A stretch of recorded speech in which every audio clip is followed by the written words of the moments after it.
What happens when the law itself declares your very existence a crime? In the 6th century, under the reign of Emperor Justinian I, known as Justinian the Great, the Byzantine Empire reached a critical intersection of imperial ambition, religious orthodoxy, and moral legislation.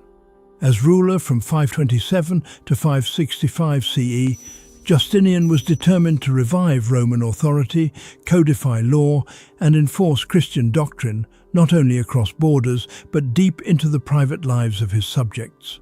Among his most infamous legal measures was a decree targeting men involved in non-heteronormative relationships, an edict that fused imperial power with punitive theology. The Codex Justinianus, part of the greater Corpus Juris Civilis, stands as one of the most influential legal collections in world history.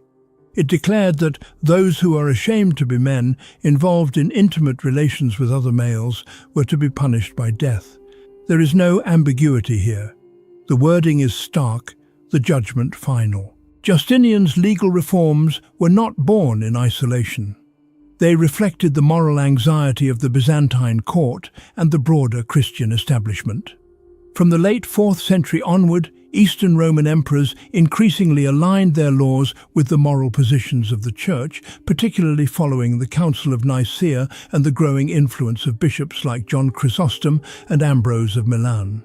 These clerics viewed same-gender intimacy as not merely sinful, but as symptoms of spiritual decay, capable of inviting divine punishment upon the entire state. It was under this ideological climate that Justinian went further than his predecessors.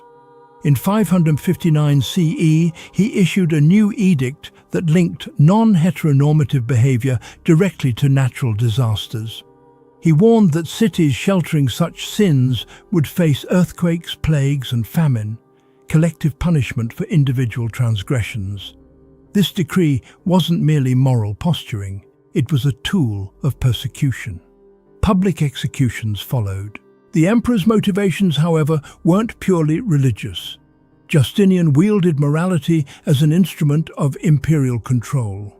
By criminalizing unnatural male relations, he both satisfied the Church and demonstrated the reach of imperial law into the most private aspects of human behavior. In this way, the decree served a dual purpose. It enforced orthodoxy and projected power. The law did more than kill, it erased. It silenced identities, erased relationships, and banished entire communities from historical recognition.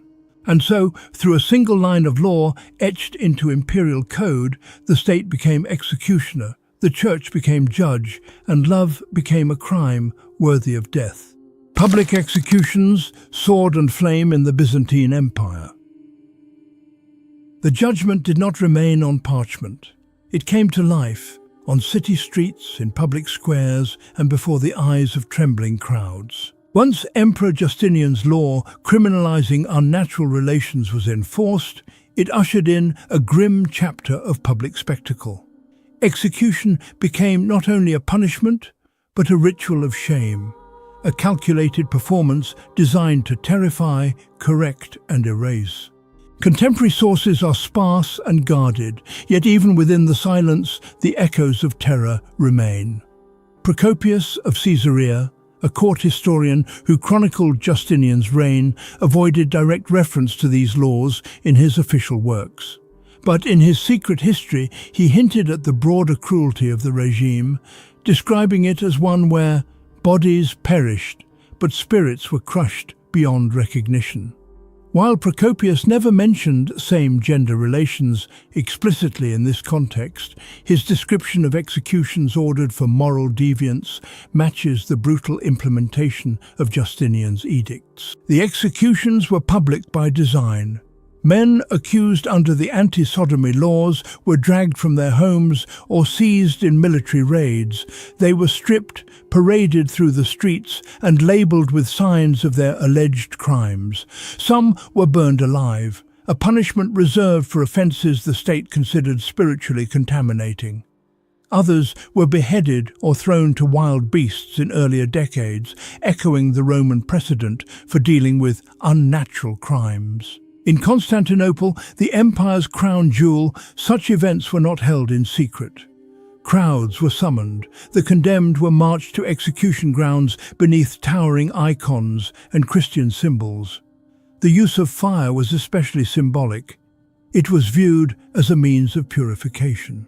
The flame cleansed the sin, even as it consumed the body. It was not simply execution. It was erasure through sacred violence. The message was clear. The law did not merely punish, it cleansed the state of moral disease. Yet these executions had another purpose. They reinforced imperial authority through fear.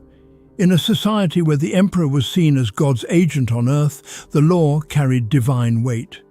To disobey Justinian's decree was not just a crime, it was heresy. Execution was thus not only permitted, it was sanctified.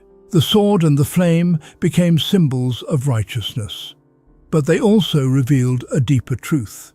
When a state criminalizes identity, violence becomes justice, and silence becomes law. The end of reputation, public penance and exile. Exile and public penance were not acts of mercy. They were deliberate tools of annihilation, calculated to destroy the reputation, dignity, and future of those accused under Justinian's laws. When death was not imposed, the alternative was a slow death of identity.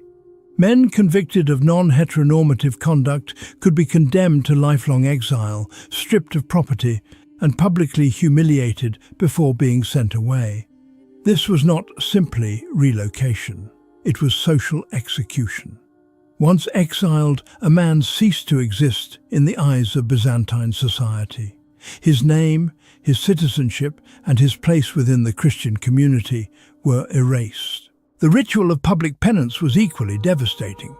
In churchyards and public squares, the accused could be compelled to confess their alleged sins before assembled crowds, often dressed in coarse penitential garments, sometimes chained and surrounded by clergy who led prayers denouncing their actions. This ritual was designed to shatter identity. By displaying the accused as a spectacle of shame, the state and church reinforced the message. These individuals were no longer part of the moral body of the empire. Such punishments drew from deep precedents in Roman and Christian law. Roman emperors had long used banishment to neutralize political and moral dissenters, but in the Byzantine context of the 6th century, exile was fused with Christian notions of penance. Justinian's decrees formalized this fusion. In his novels, New Laws Supplementing the Codex, the emperor ordered bishops and officials to denounce and remove men found guilty of non-heteronormative conduct, declaring that their crimes called down divine wrath upon cities. Those spared death were to be subjected to public disgrace and removal, an earthly penalty to match their spiritual crime. In practice, this meant the condemned lost everything. Their wealth was confiscated, their families were shamed, and their homes could be seized by the state. Even after exile, surveillance and restrictions followed. Imperial records show cases where exiles were sent to distant provinces, monasteries, or penal colonies, often under harsh conditions. Few ever returned. Thus, the Byzantine state and church combined sword, flame, exile, and penance into one apparatus of control. Death was not always necessary. Sometimes erasure was enough. In the Byzantine Empire, reputation was not lost in private, it was dismantled before the world. These punishments revealed a chilling truth. When law merges with fear, identity becomes a crime, and power rewrites the soul. How did Justinian's laws reflect the fusion of state control and religious doctrine in the Byzantine Empire? Comment below. As Procopius wrote in Secret History, he was never inclined to show mercy, only to destroy.